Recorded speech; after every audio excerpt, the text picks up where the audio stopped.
Detroit, AP, as attention turns to making amends for what may well be well over 1 million passengers who missed family connections or flights home during the holidays, many of whom are still missing bags. Southwest Airlines resumed a largely normal flight schedule on Friday. Following a winter storm last weekend, the Dallas airline, which has canceled thousands of flights every day this week, recorded 43 cancellations on Friday. Even while it was still more than United, American, and Delta put together, it represents improvement after one of the busiest weeks in aviation history for a single carrier.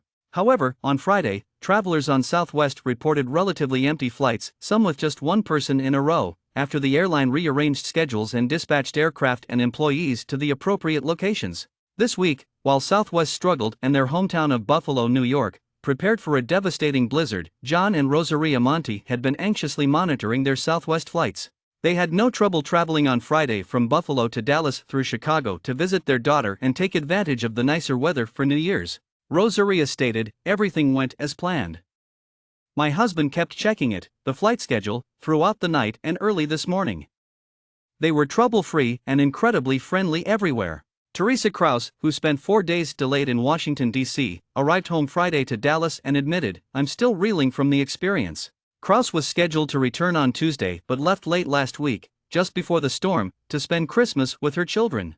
"I sent my prescription to me via FedEx and paid my daughter's roommate $100 to remain in her room," according to Krause. Krause, a frequent traveler, has become dissatisfied with Southwest. She explained that the only problem was being unable to travel home for 4 days. In a letter sent to Southwest CEO Robert Jordan late on Thursday, U.S. Transportation Secretary Pete Buttigieg referred to the disruption-filled week as unacceptable.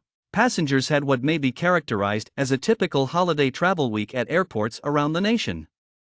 With the Southwest aircraft parked on the tarmac yards away, crewless, hundreds of people were sleeping or sitting on bags close to the Southwest airline kiosks. After putting workers and planes in place, Southwest started taking reservations again on Friday, and executives have started down what will certainly be a lengthy path to earning back passengers' trust. In an interview on ABC's Good Morning America on Friday, Southwest's Robert Jordan said that after safety, there is no greater focus than compensating customers and reuniting them with their bags.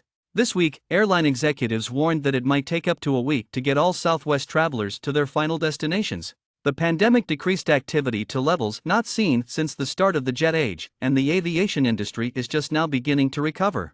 Jordan forewarned that when the carrier releases its fourth-quarter financial results at the end of January, the meltdown this week will definitely affect it. The company's shares, which have lost 8% this week, increased somewhat on Friday. AP Airlines from Dallas, writer David Koenig contributed to this article. AP photographer Abby Parr contributed from Chicago.